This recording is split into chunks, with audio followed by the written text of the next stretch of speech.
kalau ada problem pada GI tract ya.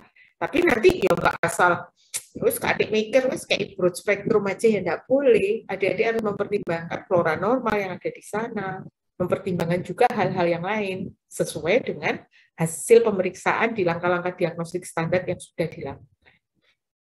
Nah, adik-adik, kadang-kadang inflamasi, infeksi itu bisa kita kontrol.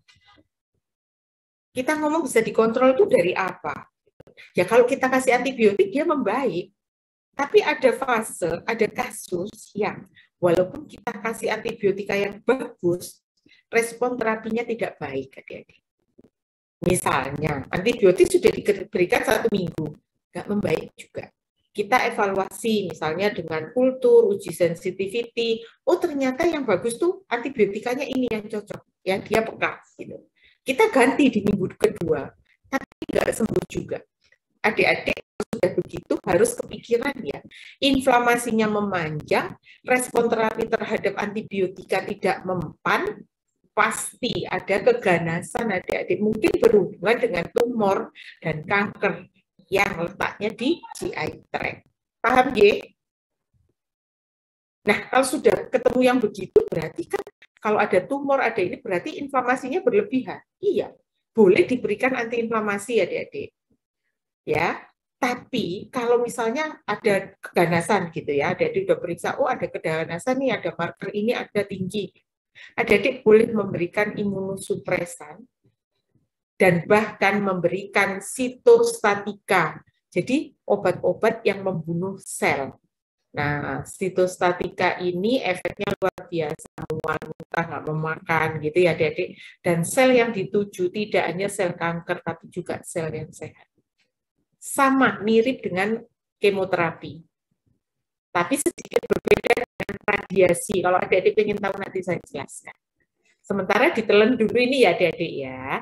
Kemudian, kalau ada pasien gastrointestinal kronik, sebaiknya dia statusnya outpatient, dibawa pulang.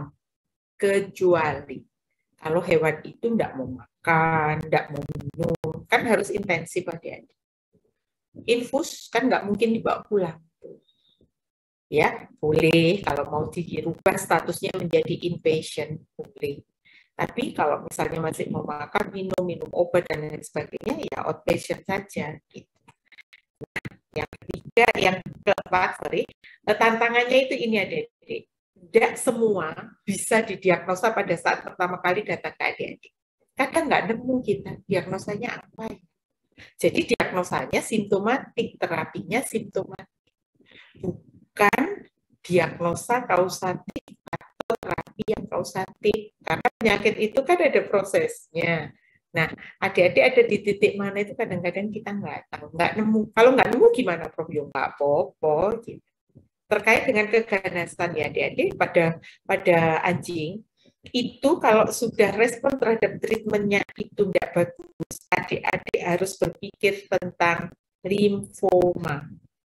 Pada GI tract ini ganas adik-adik sulit disembuhkan. Cluenya apa? Ya tadi itu diobati sembarang kalir kok nggak waras. Udah dikasih obat macam-macam kok nggak sembuh ya.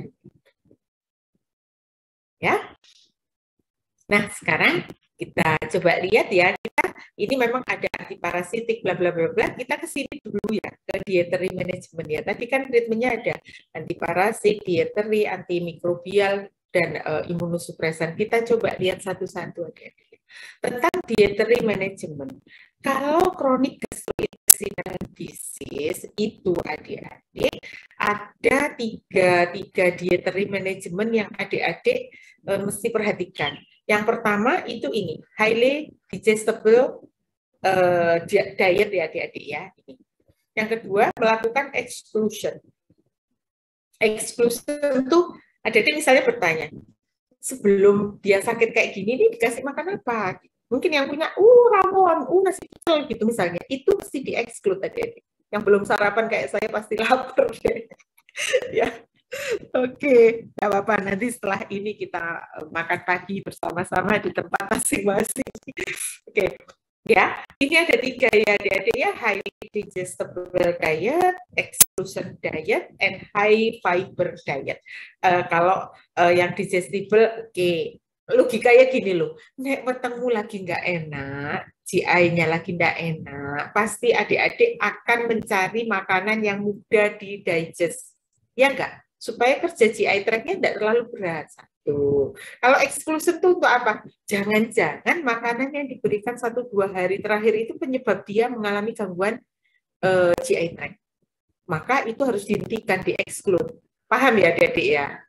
Kalau yang high fiber, kalau gejalanya diare, adik-adik kan udah tahu juga. Oh kayaknya kurang serat deh. Gitu. Maka diberikanlah high fiber diet. Untuk yang dietary management nggak perlu panik, nggak perlu bingung kayak saya sekolah dulu ya adik-adik.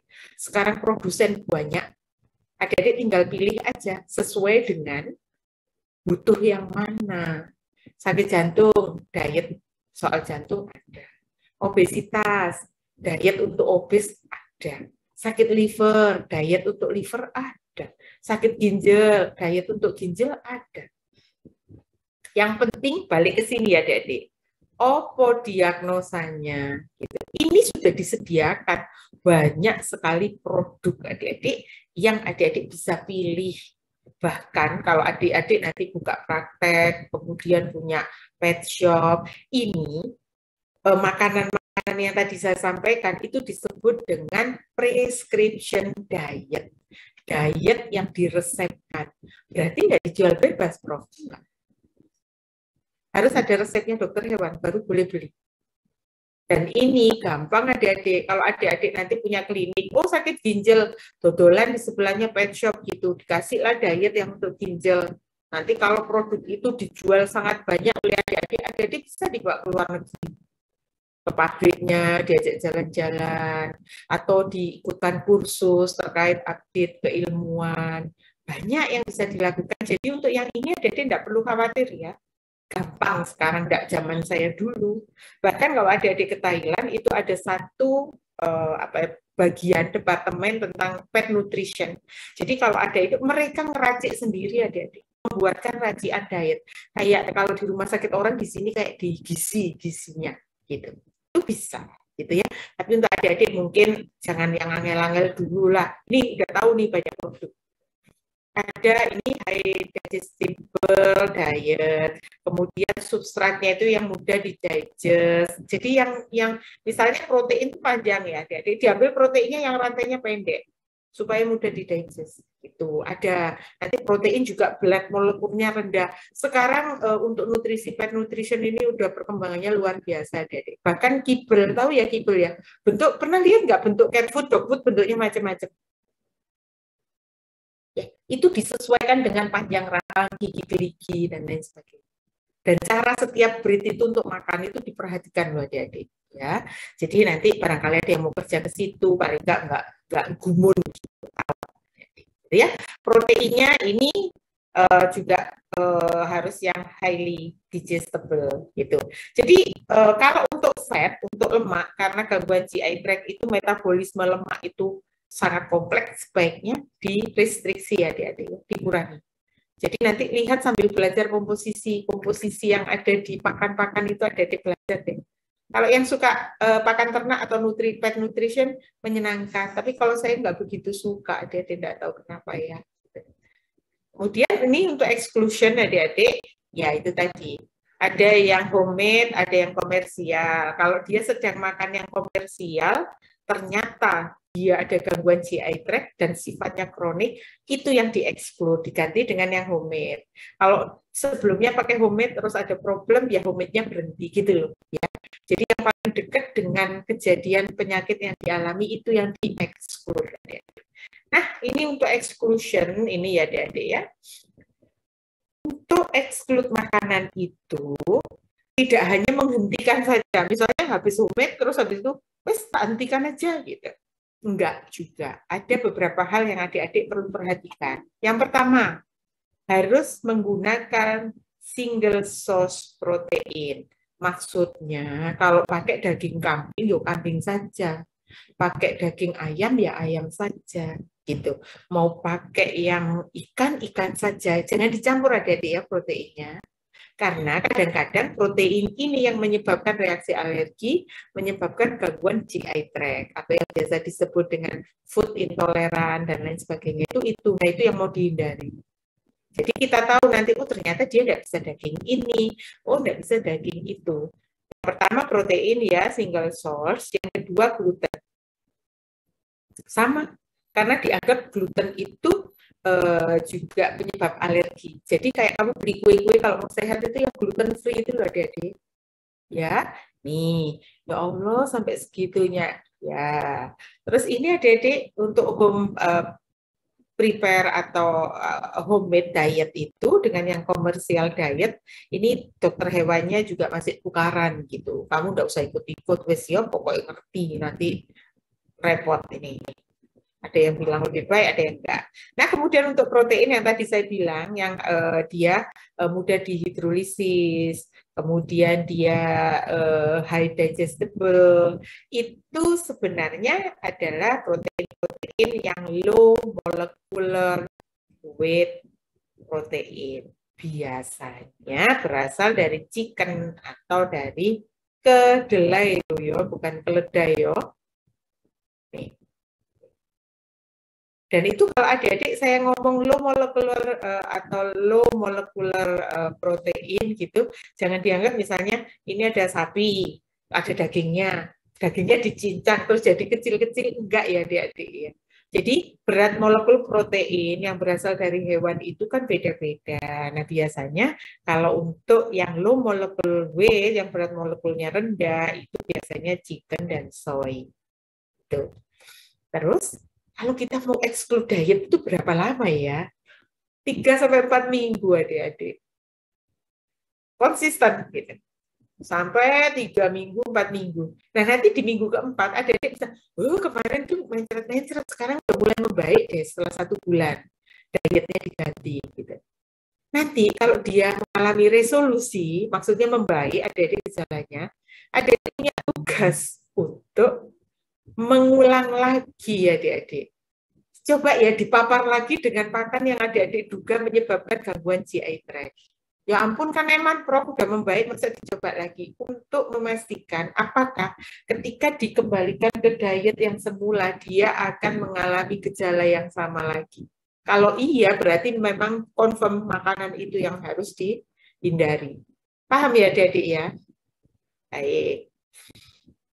Ini yang di bawah ini loh adik-adik, ketika mengalami remisi, maka di-challenge lagi, dipapar lagi dengan pakan yang diduga menjadi penyebab chronic gastrointestinal disease. Nah, kemudian untuk high fiber, nanti adik-adik lihat lagi peran fiber itu untuk mikroflora, untuk metabolisme, terus kerja bakteri-bakteri yang ada di GI tract. Dibaca lagi ya.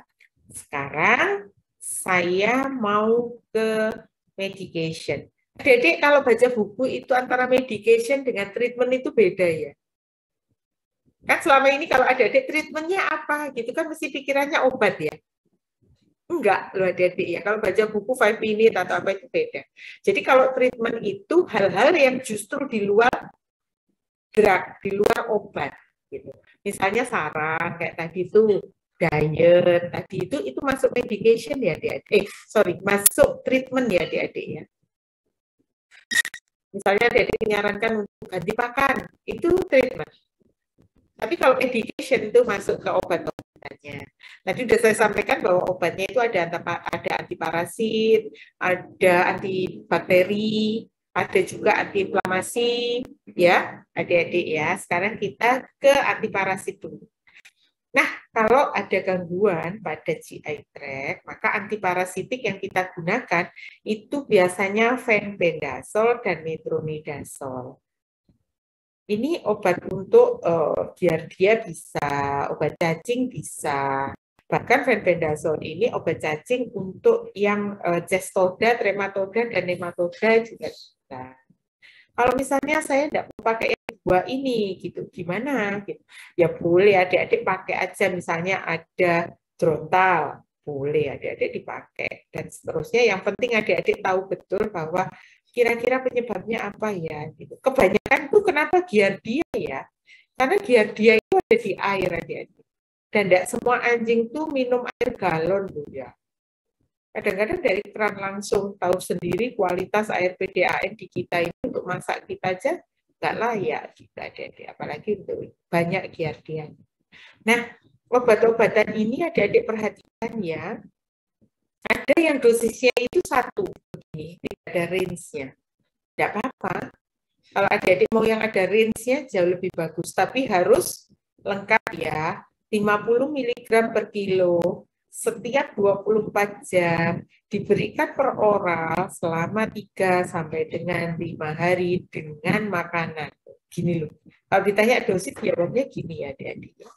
Atau metronidazol 20 mg per kilo setiap 12 jam atau 2 DD per oral selama 7 hari. Ini betul ini, gini nanti kalau bertanya-tanya dosis ya, jawabnya harus begini. Ini untuk antelmetik. Kalau misalnya mau pakai yang lain boleh nggak, Prof? Ya boleh. Mau pakai pirantel, tapi harus confirm dulu. Misalnya, cacingnya Toxocara, ya udah kasih aja, nggak apa-apa. Ini nggak bisa, soalnya ternyata dipilidium caninum harus pakai golongannya mebendazol ya boleh. Tapi dipelajari ya cara kerjanya, dosisnya berapa. Ini kalau ini adik-adik, kalau mebendazol ini mebendazol itu 3 hari berturut-turut. Kalau mebendazol itu dosisnya 22,5 mg per kilogram berat badan. Tapi sama untuk 3 hari. Kalau adik-adik pakai pirantel itu cuma sekali single dose malam hari saja. Dosisnya 10 sampai 20 mg. Kapan diulang? Karena dia adalsit, nanti diulang kalau telurnya netes, biasanya 10 hari kemudian. Ya, jadi mau ngasih obat mau apa itu ada alasannya kapan diulang dan seterusnya. Nah, sekarang untuk yang antibakterial adik-adik. Ada yang tidak pakai obat itu sembuh diare itu, sembuh dewe gitu. Kalau yang infeksius ya pasti perlu antibiotika gitu. Nah, adik-adik harus paham bacterial infection pada anjing itu ini yang paling sering. Salmonella, Campylobacter, Clostridia, E. coli, coba lihat semuanya bakteri gram negatif. Jadi nanti harus obat-obatan yang drug choice untuk gram negatif.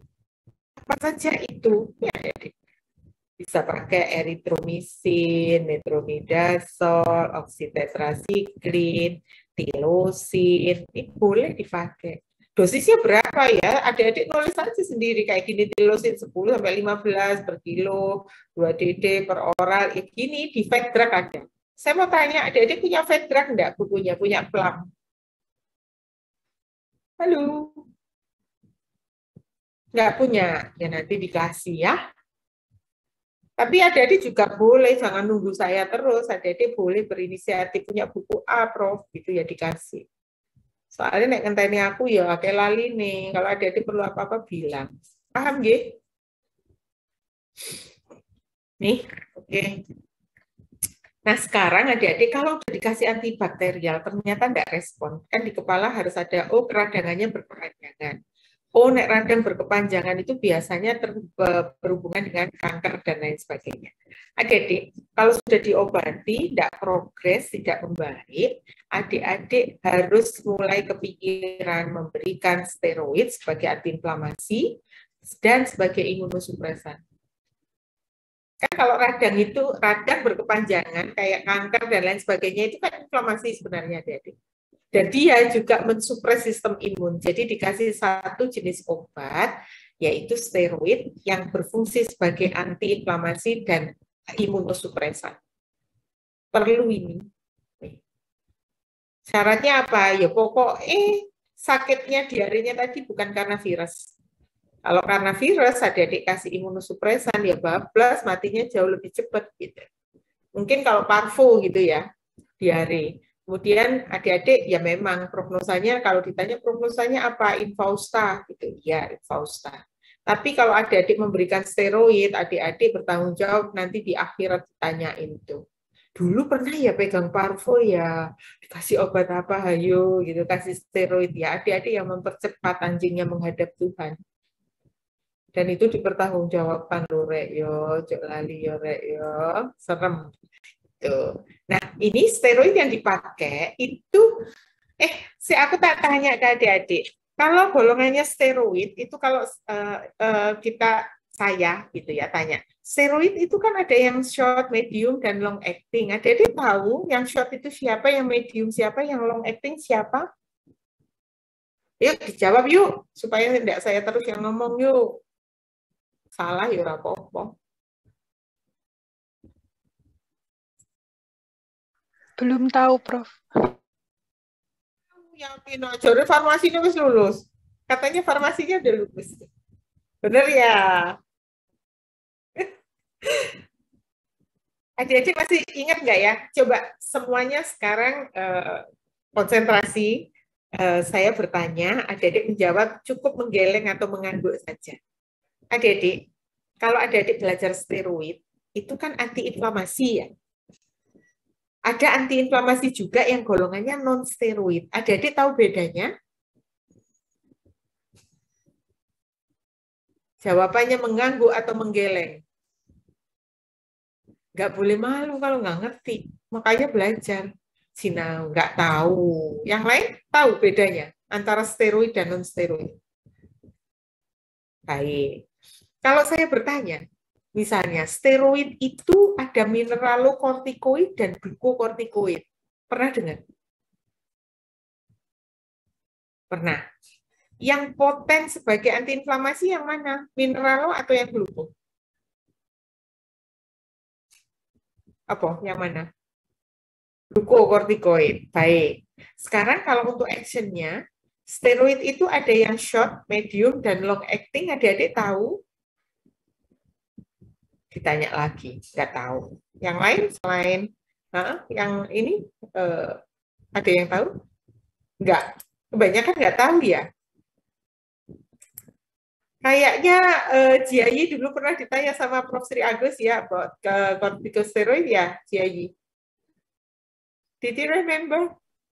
Prof. Agus Sujarwo? Ya, betul ya. Ya. Dan apakah Jiayi sekarang lebih paham soal steroid? Kalau yang short acting mungkin yang hydrocortisone gitu. Terus yang medium itu prednisolone. Yes, right. Terus yang long acting And itu then, yang dexamethasone, betamethasone. Ya.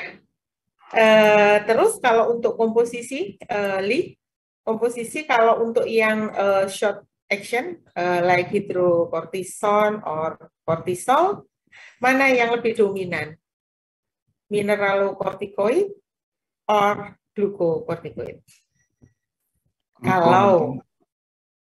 Kalau glukokortikoidnya, tadi ada teman yang menjawab dia lebih poten sebagai antiinflamasi.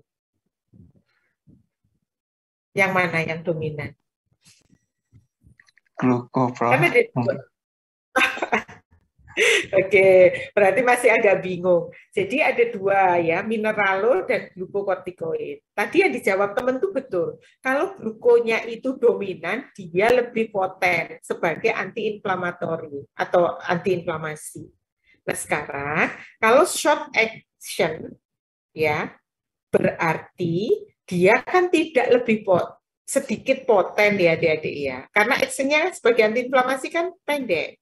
Berarti dominan mineralo atau dominan glukokortikoid? Mineralokortikoid, ya betul. Ya, jadi Jiayi tidak boleh bingung ya teman-teman yang lain ya. Jadi kalau yang short action itu mineralokortikoidnya lebih dominan. Kalau yang medium action 50-50 lah gitu ya. Kalau untuk yang long acting itu glukonya lebih dominan. Paham ya?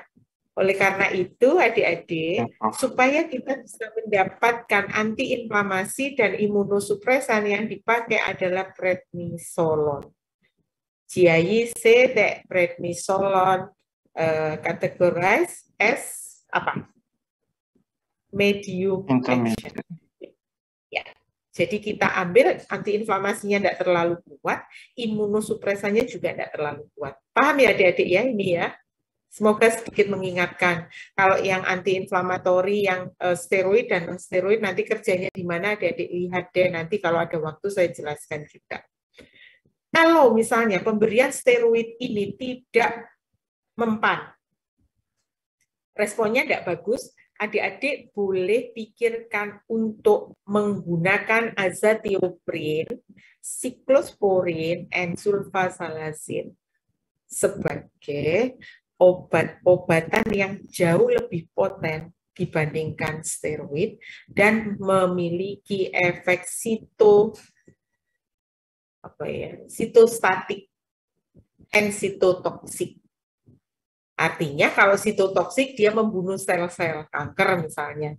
Kalau sitostatik dia juga menghambat proliferasi dari sel-sel kanker. Selain itu ada apa lagi? Ada adjunctive terapi ya adik-adik. Tambahan lah, terapi tambahan. Apa itu? Probiotik. Kalau ada anjing diare, anjing sakit kulit, adik-adik boleh loh memberikan yogurt yang plain. Itu dia masuk kategori probiotik. Tapi kalau adik-adik memberikan makanan yang baik untuk bakteri-bakteri yang ada di dalam tubuh, namanya prebiotik. Ya, pre dan pro beda. Kalau pre itu makanan untuk bakteri baik. Tapi kalau probiotik kita memasukkan bakteri baiknya ke dalam tubuh. Ya. Kemudian serum cobalamin. Ini penting adik-adik, nanti coba dilihat metabolisme dari cobalamin atau vitamin B12 ini. Seringkali hewan mengalami diare, itu sebenarnya sepele, hanya kekurangan ini, vitamin B12 saja. Ya. Jadi mungkin adik-adik jangan terlalu panjang mikirnya, diarenya ini karena kanker gitu. Karena infeksi, kadang-kadang hanya karena kekurangan vitamin B12 ini dia kurang adik-adik atau dia mengalami gangguan GI tract. Oleh karena itu ketika adik-adik memberikan obat-obatan, mohon penambahan vitamin itu diperhatikan. Kalau hewannya itu muntah dan diare, mungkin vitamin C-nya agak dikurangi ya atau ditinggalkan. Karena bisa mengiritasi lambung. Kalau terlalu tinggi, mungkin adik-adik boleh memberikan obat-obatan yang sejenis vitamin B kompleks begitu, yang tanpa vitamin C. Kalau adik-adik pakai multivitamin, bagus, semua vitamin ada, tapi ada C-nya. Nah, C ini kadang-kadang mengganggu saluran pencernaan adik-adik, gitu ya. Flu terapi nanti kalau bimbingan saya mau boleh nanti diajari menghitung terapi cairan, cara asesmen sebelum memberikan terapi, cara memilih terapi cairan jenisnya apa, menghitung sampai tetesannya. Nanti kalau mau boleh menjadwalkan untuk bimbingan tentang intravenous flu terapi, boleh ya. Kemudian obat-obatan antiemetik boleh diberikan adik-adik. Metoclopramid ini anti muntah, dia GI regulator. Kenapa? Karena dia kerjanya di pusat muntah di medula oblongata. Atau protektan absorben kayak gini. Jadi kalau adik-adik ketemu misalnya adik-adik sendiri aja vomit gitu ya, berkali-kali vomit, pasti yang diminum dulu itu adalah yang protektan adik-adik, yang kayak magnesium, amonium fosfat, promah, milanta, itu yang adik-adik minum. Hanya untuk melapisi saja supaya gas yang ada di lambung itu terikat oleh obat-obatan yang adik-adik berikan. Kalau itu tidak mempan, nanti baru pakai yang H2 blocker. Itu tidak mempan, mungkin dikombin dengan yang metoclopramid yang kerjanya di pusat muntah. Gitu. Atau diare pun sama. Kalau diare itu idiopatik, adik-adik nggak tahu penyebabnya kira-kira apa, biasanya kita hanya memberikan kaolin pektin, neokaulana, yang bentuknya kayak kayak kapur itulah adik-adik diminumkan. Hanya untuk melapisi saja. Ada yang melapisi lambung, ada yang melapisi usus, gitu ya. Ini nanti adik-adik belajar lagi. Kemudian ada juga kalau misalnya diarenya berlebihan, adik-adik boleh memberikan antikolinergik atau opioid analgesik karena sakit yang amat sangat. Biasanya dengan menggunakan papaverin atau loperamid HCl, Imodium ya, itu cukup adik-adik. Ya. Kemudian ini kalau untuk pasien monitoring ya, kalau misalnya dia outpatient ya adik-adik mesti follow up. Kalau misalnya dia mengalami hipoproteinemia juga mesti di follow up. Kemudian periksa darah juga boleh. Kalau nggak bisa datang telepon ya boleh. Jadi semuanya boleh dilakukan. Nah, adik-adik terkait dengan apa yang saya sampaikan tadi, sebenarnya kalau disarikan itu cuma segini loh. Bentar ya, saya kecilin dulu. Sebenarnya cuma segini ini sekotak ini. Jadi yang penting adik-adik mendiagnosa dulu. Kemudian adik-adik harus memberikan terapi. Terapinya apa? Ini adik-adik pakai yang sisi kiri ya, pakai yang sisi kiri ini. Jadi didiagnosa dulu. Kemudian adik-adik harus memberikan, sudah atau belum, adik-adik harus memberikan obat-obat antiparasit.